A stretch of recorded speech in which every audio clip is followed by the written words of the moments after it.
I went old school. That's all right. It's the origination. Woo!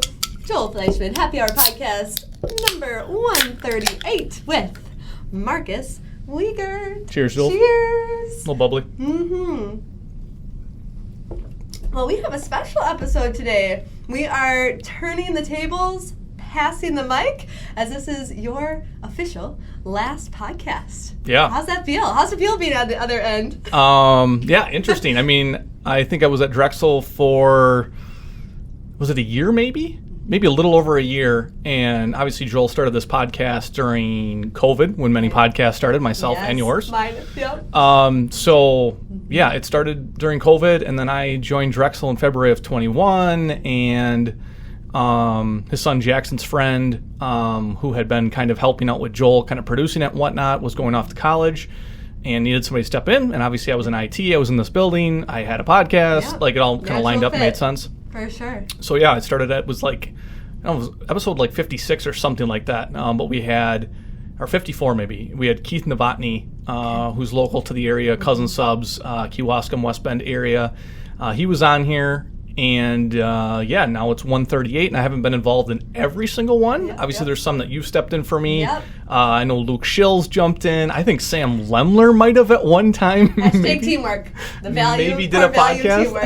I think Sam Lemler did one time. But it's been fun. And again, just obviously had a lot of great guests, builders, team members, community members, all that. Yeah, we'll dive into all of that. So official last day is next week, Thursday, 31st.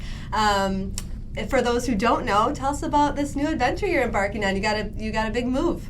Yeah, so I'll be leaving Drexel, as Jules mentioned, next Thursday, a week from today, July 31st. So moving to Wausau, kind of closer back to the Anago area, and I'm from up there. My wife's from the Fond du Lac area, and my wife got a job opportunity a few months ago that kind of came up literally out of the blue. Yeah. We'd always talked about moving up north at some point, probably 5 to 6 years down the road.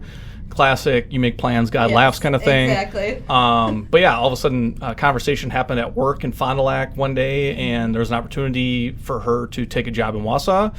Went through the process. I kind of told Caitlin Stoll at that time, like, I'm an open book. Like, hey, this is something that's going on. I'm like, I don't think it's got really any legs to it, but I just want you to know. 2 weeks later, I'm like, so we're moving to Wausau?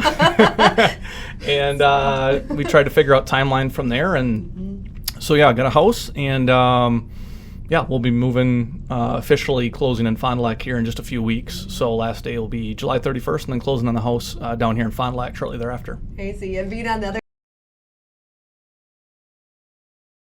Yeah, I mean, Overall? honestly, the process went really smooth. So I'm still kind of waiting to see what the catch is. The homeowner roller coaster, right? Yeah, and it was a spec home, so it wasn't like we had to make a lot of decisions. We changed a few things, but and we're both that way, where it's like if we had to build our own house from scratch, we probably wouldn't be married any longer. To be honest with you, it's just not in our DNA to do that. So the process went really well, went smooth. Closed last week on it.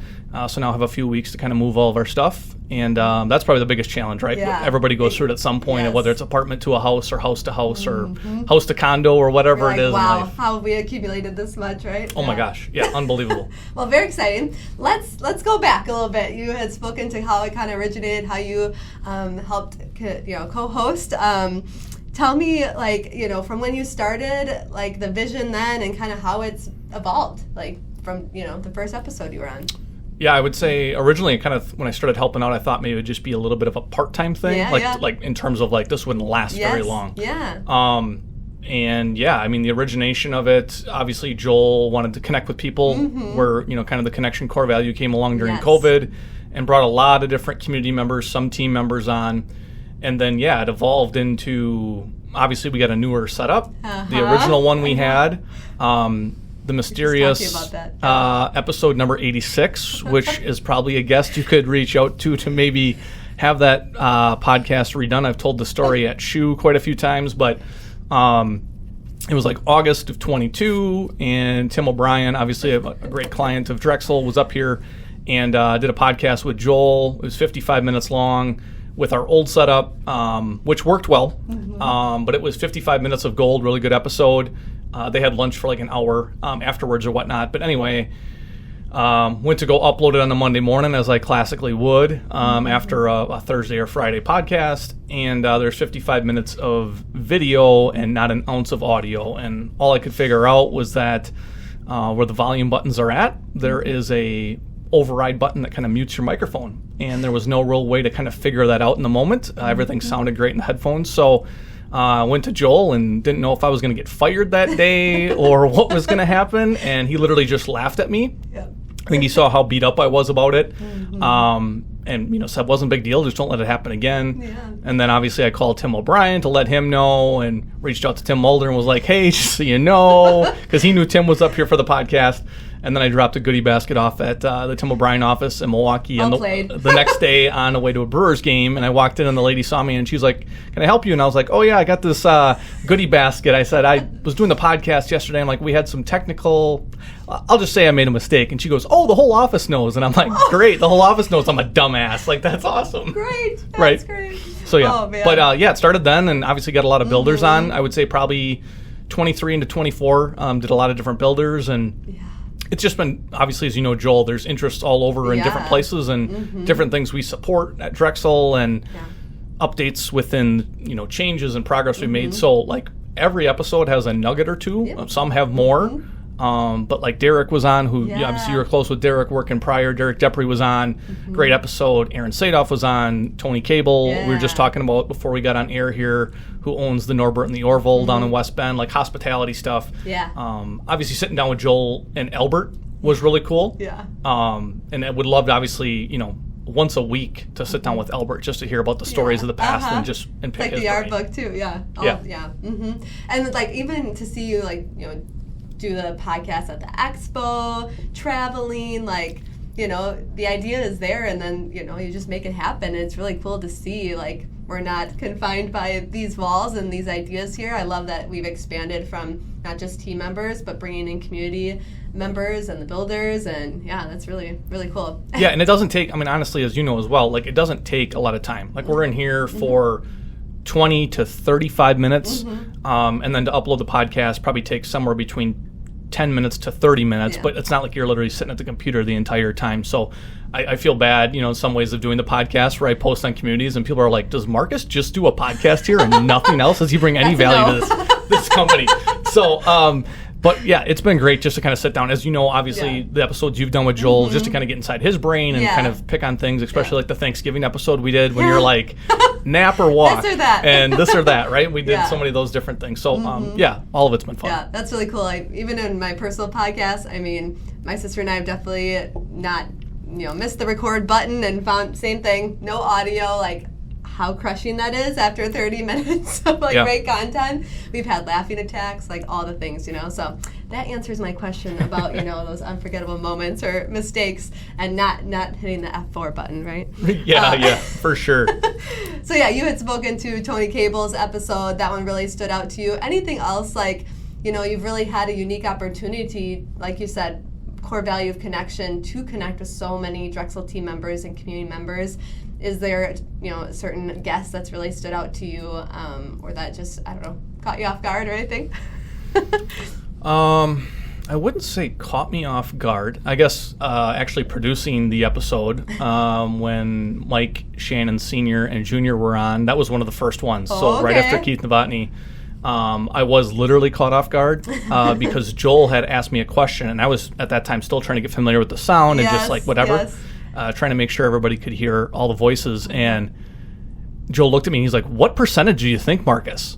And I'm like, I didn't know the question. And I didn't want to be like, what was the question? I'm not listening here. So I said 50% because I was like, that's got to be safe. And the question was, how much of car business is done online that Holiday does, where the first point of contact is done by somebody viewing it, or it's actually a deal that's done. And it was high 90s. And he's like, I don't think that's right. And they're like, oh, it's 90. And I'm like, oh my God, I'm such a dumbass. That's so safe.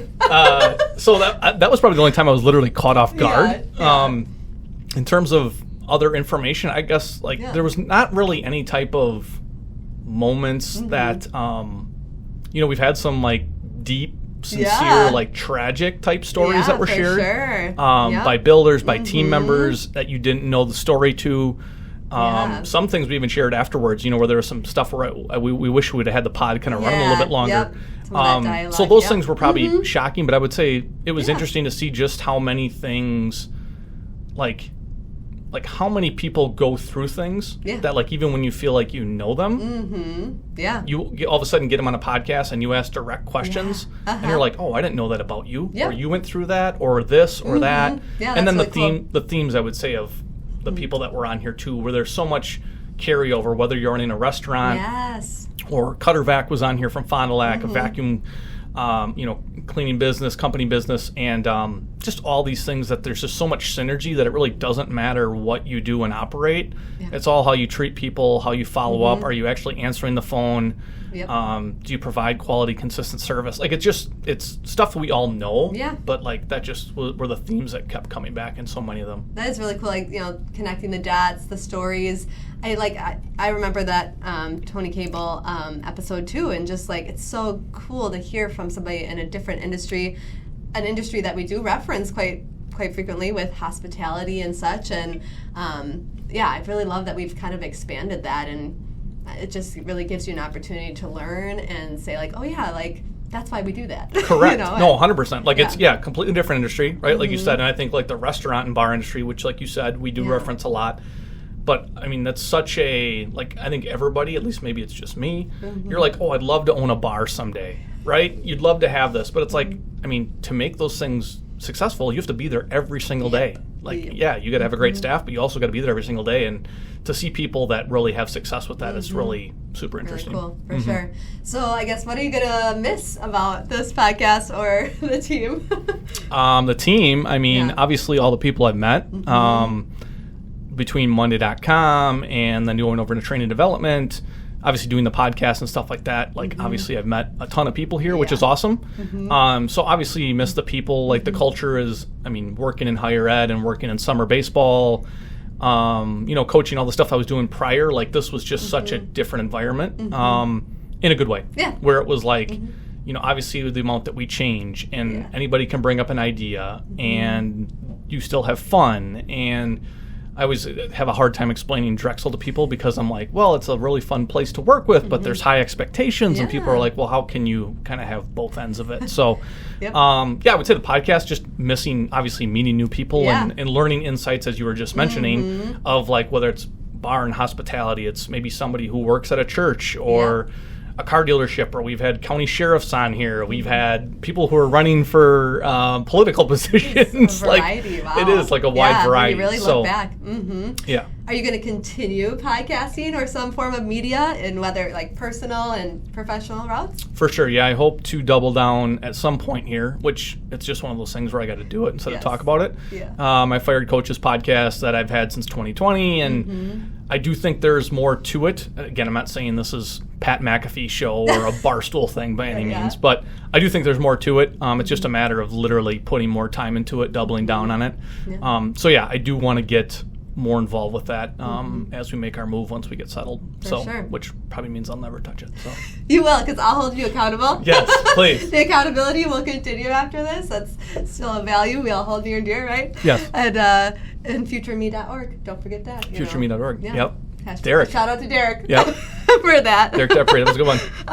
Cool. We talked about that. I guess, what kind of maybe like piece of advice would you give maybe your past self, younger self, prior to starting your own podcast, this podcast? I mean, my sister and I went through a podcast course. One of the best advice I've ever been given is staying close to your content. I think, Joel and the team, we do a really good job of like trying to stay close and have a pulse on things here and outside in the community, which I think makes, the content here really relevant and interesting and impactful.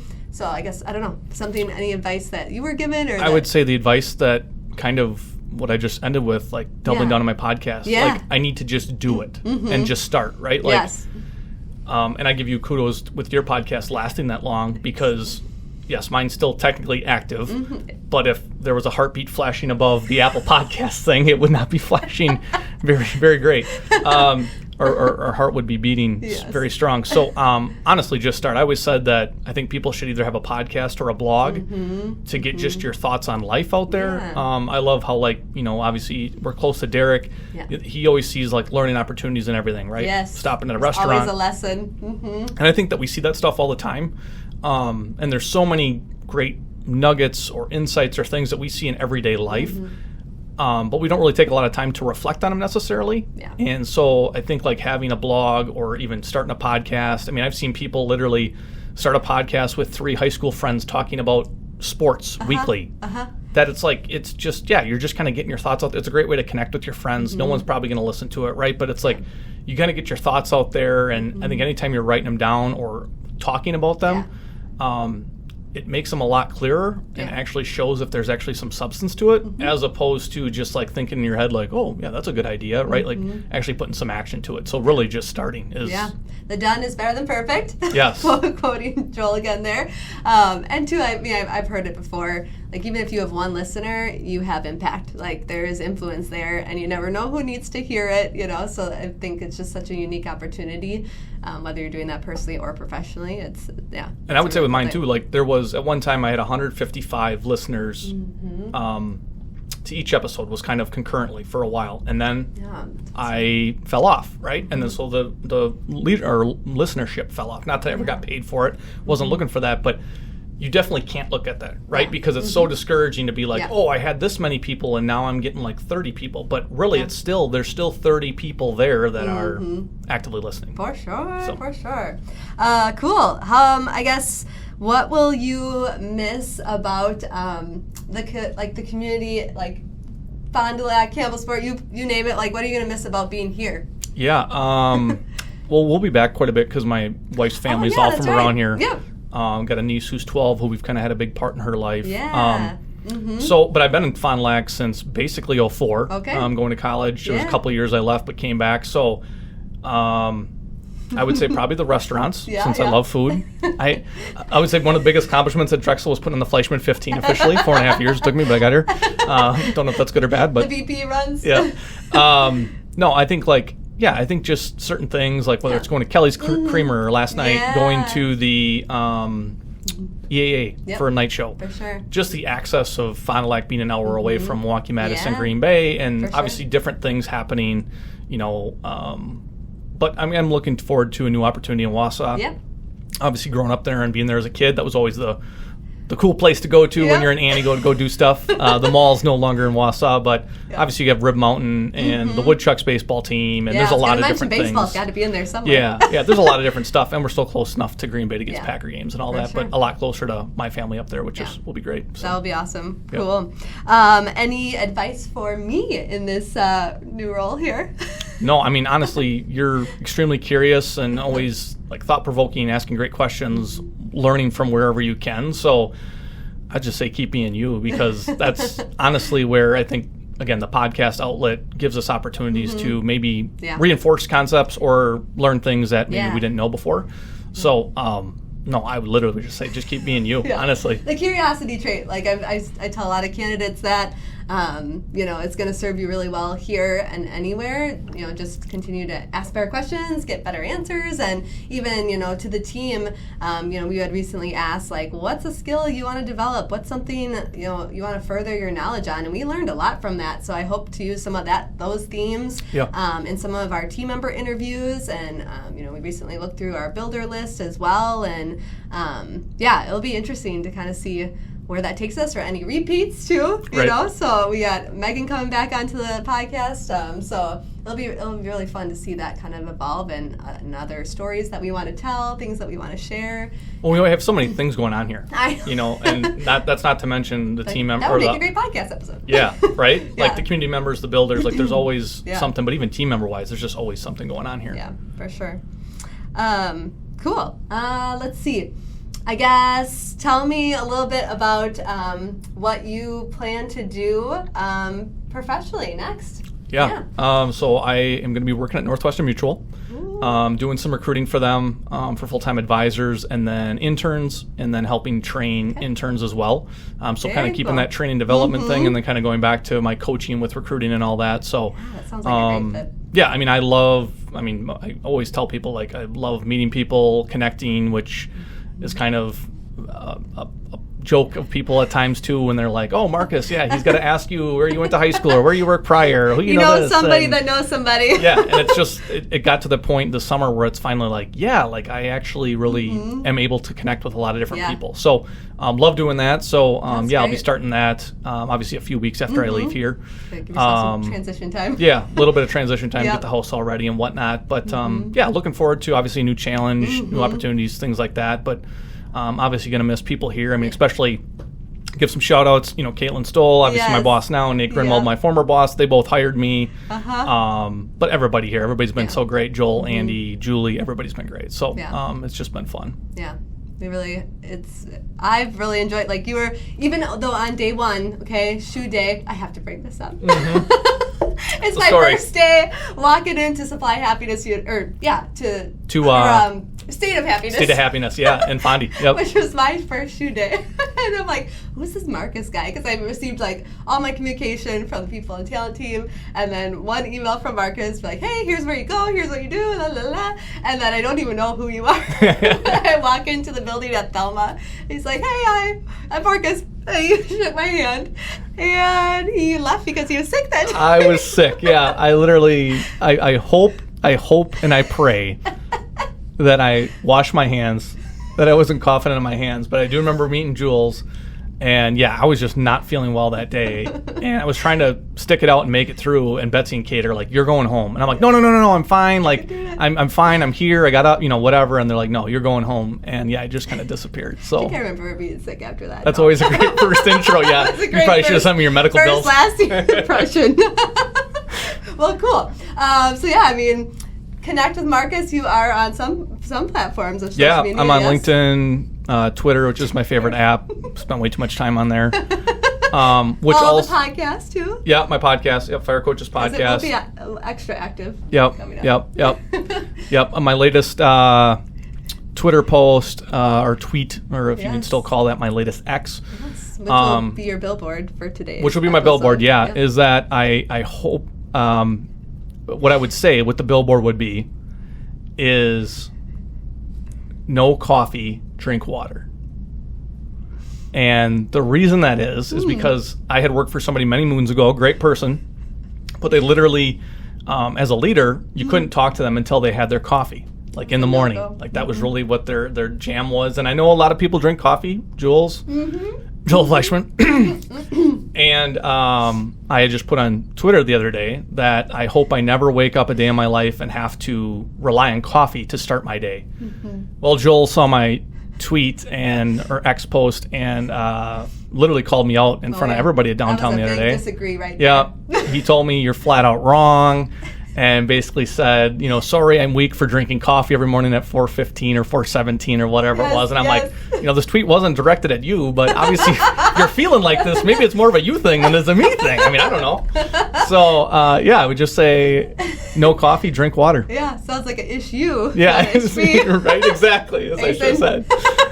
Oh man, I go to bed thinking about coffee, so I am one of those people. Yeah. Mine would just be, live today in all caps, and paired with coffee would help, right? Yep. So, thank you, Marcus. Perfect. We appreciate your time and dedication to the podcast over the last few years. Best of luck to you. Thanks, Jules. Same to you. Peace and love. We'll see you.